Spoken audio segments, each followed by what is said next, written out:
નમસ્કાર વિદ્યાર્થી મિત્રો, MS પાવર જીકે પ્લેટફોર્મ પર આપનું હાર્દિક સ્વાગત છે. વિદ્યાર્થી મિત્રો, આજે આપણે સામાન્ય જ્ઞાન ભાગ 22 જોવાના છીએ. તો સમયનો બગાડ કર્યા વગર જોઈએ પ્રશ્ન નંબર 1. દોરી પર ચાલતો નટ હાથમાં લાંબો વાંસ રાખે છે, તેમાં કયો વૈજ્ઞાનિક સિદ્ધાંત સમાયેલો છે? તો વિદ્યાર્થી મિત્રો, આપણો જવાબ આવશે ઓપ્શન બી, ગુરુત્વ કેન્દ્ર બિંદુ. જોઈએ નેક્સ્ટ પ્રશ્ન. ઇથેનોલ કઈ પદ્ધતિથી મેળવાય છે? ઇથેનોલ કઈ પદ્ધતિથી મેળવાય છે? આપણો જવાબ રહેશે ઓપ્શન એ, મેમ્બ્રેન પદ્ધતિથી. ઇથેનોલ કઈ પદ્ધતિથી મેળવાય છે? મેમ્બ્રેન પદ્ધતિથી. જોઈએ નેક્સ્ટ. તે જમવા ગયો કૃદંત શોધી પ્રકાર લખો. તે જમવા ગયો. તો વિદ્યાર્થી મિત્રો, અહીં જોઈએ તો જમવા ધાતુને વ પ્રત્યે લાગતો હોય, તો તે હેતવર્થ કૃદંત બને. કયું કૃદંત બને? હેતવર્થ કૃદંત બને. તો અહીંયા વ પ્રત્યે લાગે છે. તો વિદ્યાર્થી મિત્રો, આપણો જવાબ રહેશે ઓપ્શન બી, હેતવર્થ કૃદંત. જોઈએ નેક્સ્ટ પ્રશ્ન. ભારતીય સેના દિવસ કયા દિવસે મનાવવામાં આવે છે? તો ભારતીય સેના દિવસ 15 જાન્યુઆરીના દિવસે મનાવવામાં આવે છે. 15 જાન્યુઆરીના દિવસે ભારતીય સેના દિવસ મનાવવામાં આવે છે. જોઈએ નેક્સ્ટ પ્રશ્ન. ડોલતો ડુંગર અમારો સસરો છે, અલંકાર ઓળખાવો. ડોલતો ડુંગર અમારો સસરો છે. અહીં ડુંગર અને સસરા વચ્ચે એકરૂપતા દર્શાવવામાં આવી છે. ડુંગર અને સસરા વચ્ચે એકરૂપતા દર્શાવવામાં આવી છે, એટલે આપણને એક રૂપ બીજામાં એક રૂપ સસરાનું રૂપ ડુંગરમાં બતાવવામાં આવે છે. આપણો જવાબ આવશે ઓપ્શન એ, રૂપક અલંકાર. કયો અલંકાર? રૂપક અલંકાર આપણો જવાબ રહેશે. જોઈએ ને વિદ્યાર્થી મિત્રો, જો તમને મારો વિડીયો પસંદ આવતો હોય તો લાઈક, શેર અને કમેન્ટ કરવાનું ના ભૂલતા. અને હા, જો મારી ચેનલમાં તમે નવા હો તો મારી ચેનલને સબસ્ક્રાઈબ કરવાનું ના ભૂલતા. જોઈએ નેક્સ્ટ પ્રશ્ન. રે પંખીડા સુખથી ચણજો ગીતવા કોઈ ગાજો. રે પંખીડા સુખથી ચણજો ગીતવા કોઈ ગાજો. છંદ ઓળખાવો. તો વિદ્યાર્થી મિત્રો, જોઈએ તો અહીંયા 17 અક્ષર આપેલા છે. કેટલા? 17 અક્ષર. તો મંદાક્રાંતા, શિખરણી અને પૃથ્વી છંદમાં 17 અક્ષર આવે છે, જ્યારે અનુષ્ટુપમાં 8-8ના 4 ચરણ આપે. અનુષ્ટુપ તો આપણો જવાબ રહેશે નહીં. તો વિદ્યાર્થી મિત્રો, મંદાક્રાંતા, શિખરણી અથવા પૃથ્વી છંદમાંથી આપણો જવાબ હશે. જોઈએ તો રે પંખીડા, તો ડા સુખથી ચણજો ગીત, સુખથી ચણજો અને જો. વિદ્યાર્થી મિત્રો, અહીં આપણને ડા અને જોમાં યતિ જોવા મળે છે. તો જોઈએ તો 1, 2, 3, 4, 5, 6, 7, 8, 9 ચોથા અને 10મા અક્ષરે યતિ જોવા મળે છે. ચોથા અને 10મા અક્ષરે યતિ જોવા મળે છે. આપણો જવાબ રહેશે મંદાક્રાંતા છંદ. કયું? મંદાક્રાંતા છંદની અંદર ચોથા અને 10મા અક્ષરે યતિ જોવા મળે છે, જ્યારે શિખરણીમાં 6ઠ્ઠા અક્ષરે અને પૃથ્વી છંદમાં 8મા અક્ષરે યતિ જોવા મળે છે. તો આપણો જવાબ રહેશે ઓપ્શન એ, મંદાક્રાંતા છંદ. જોઈએ નેક્સ્ટ પ્રશ્ન. સાસુમાં વહુ પાસે કપડાં ધોવડાવે છે, પુનઃ પ્રેરક તરીકે વપરાયેલો શબ્દ કયો છે? તો વિદ્યાર્થી મિત્રો, આપણો જવાબ આવશે ઓપ્શન બી, ધોવડાવે. જોઈએ નેક્સ્ટ પ્રશ્ન. જાયણી એટલે શું? વિદ્યાર્થી મિત્રો, જાયણી એટલે નવા વર્ષનું પર્વ. ઓપ્શન બી આપણો સાચો રહેશે. જાયણી એટલે નવા વર્ષનું પર્વ. જોઈએ નેક્સ્ટ પ્રશ્ન. નન્હાલાલે ગાંધીજીને અનુલક્ષીને કયું કાવ્ય લખેલું છે? નન્હાલાલે ગાંધીજીને અનુલક્ષીને કયું કાવ્ય લખેલું છે? તો વિદ્યાર્થી મિત્રો, આપણો જવાબ આવશે ઓપ્શન એ, તપસ્વી. કયું?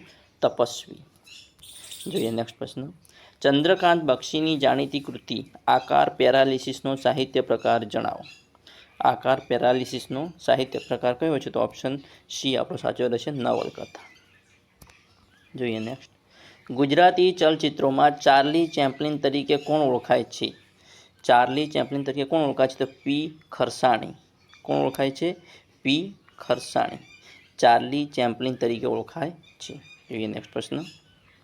ઝવેરચંદ મેઘાણીનો કાવ્ય સંગ્રહ વેણીના ફૂલમાં આવતું કાવ્ય ચારણ કન્યામાં આવતા પાત્રનું વાસ્તવિક નામ શું હતું? તો વિદ્યાર્થી મિત્રો, આપણો જવાબ રહેશે હીરબાઈ. શું હતું? હીરબાઈ. ઝવેરચંદ મેઘાણીનો કાવ્ય સંગ્રહ વેણીના ફૂલ માં આવતું કાવ્ય ચારણ કન્યામાં આવતા પાત્રનું વાસ્તવિક નામ શું હતું? તો હીરબાઈ હતું. જોઈએ નેક્સ્ટ પ્રશ્ન. નીચેના પૈકી કઈ કૃતિ રમેશ પારેખની નથી? તો વિદ્યાર્થી મિત્રો જોઈએ તો મીરા સામે પાર કોની છે? રમેશ પારેખની. 6 અક્ષરનું નામ કૃતિ કોની છે? રમેશ પારેખની. અને ખડી કે કૃતિ કોની છે? રમેશ પારેખની. તો વિદ્યાર્થી મિત્રો આપણો જવાબ રહેશે મીરાની રહી મહેક. આ કૃતિ રમેશ પારેખની નથી. તો મીરાની રહી મહેક રમેશ પારેખની કૃતિ વિદ્યાર્થી મિત્રો કોની કૃતિ છે? તો જોઈએ તો મીરાની રહી મહેક કોની કૃતિ છે? તો દિલીપ રાણપુરાની કૃતિ છે. મીરાની રહી મહેક દિલીપ રાણપુરાની કૃતિ છે. શ્રદ્ધાનો હો વિષય તો પુરાવાની શી જરૂર?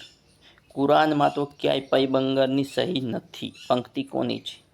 તો વિદ્યાર્થી મિત્રો આપણો જવાબ આવશે ઓપ્શન બી જલન માત્રીની. શ્રદ્ધાનો હો વિષય તો પુરાવાની શી જરૂર? કુરાનમાં તો ક્યાંય પૈગંબરની સહી નથી. પંક્તિ કોની છે? જલન માત્રીની. જોઈએ નેક્સ્ટ. ખીજડીએ ટેકરે નવલિકાના સર્જક કોણ છે? ખીજડીએ ટેકરે નવલિકાના સર્જક છે ઓપ્શન ડી આપણો સાચો રહેશે ચુનીલાલ મડિયા. કોણ છે? ચુનીલાલ મડિયા. જોઈએ નેક્સ્ટ પ્રશ્ન. કયા સાહિત્યકારે બનારસ હિન્દુ યુનિવર્સિટીના ઉપકુલપતિ તરીકે સેવા બજાવી છે? તો વિદ્યાર્થી મિત્રો આપણો જવાબ રહેશે ઓપ્શન બી આનંદ શંકર ધ્રુવ હિન્દુ યુનિવર્સિટીના ઉપકુલપતિ તરીકે સેવા બજાવી છે. જોઈએ નેક્સ્ટ પ્રશ્ન. ગુજરાતી ભાષામાં સૌપ્રથમ રૂપાંતર પામેલ નાટકનું નામ જણાવો. તો આપણો જવાબ રહેશે વિદ્યાર્થી મિત્રો ઓપ્શન એ લક્ષ્મી. ગુજરાતી ભાષામાં સૌપ્રથમ રૂપાંતર પામેલ નાટકનું નામ જણાવો. લક્ષ્મી. જોઈએ નેક્સ્ટ પ્રશ્ન. નાકની દાંડી સામે આંખો રાખવી કહેવતનો અર્થ જણાવો.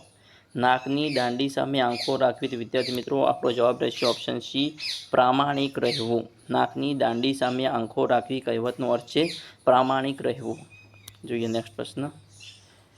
ઉત્તમ શબ્દનો વિરુદ્ધાર્થી શબ્દ જણાવો. તો ઉત્તમ શબ્દનો વિરુદ્ધાર્થી છે અધમ.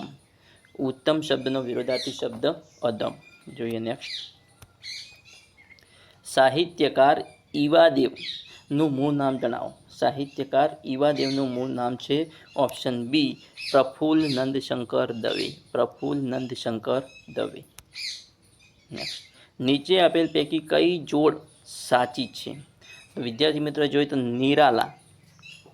નિરાલા કોનું નામ છે? સૂર્યકાંત ત્રિપાઠીનું. જય ભીખુ કોનું છે? તો બાલાભાઈ દેસાઈ. જીપ્સી કિશનસિંહ ચાવડા. તો વિદ્યાર્થી મિત્રો આપણો જવાબ રહેશે આપેલ તમામ સાચા છે. આપણો ડી જવાબ સાચો રહેશે. જોઈએ નેક્સ્ટ પ્રશ્ન. કુંદનિકા કાપડિયાનું જન્મસ્થળ જણાવો. આપણો જવાબ રહેશે ઓપ્શન બી લીંબડી. કુંદનિકા કાપડિયાનું જન્મસ્થળ જણાવો તો લીંબડી. જોઈએ નેક્સ્ટ પ્રશ્ન.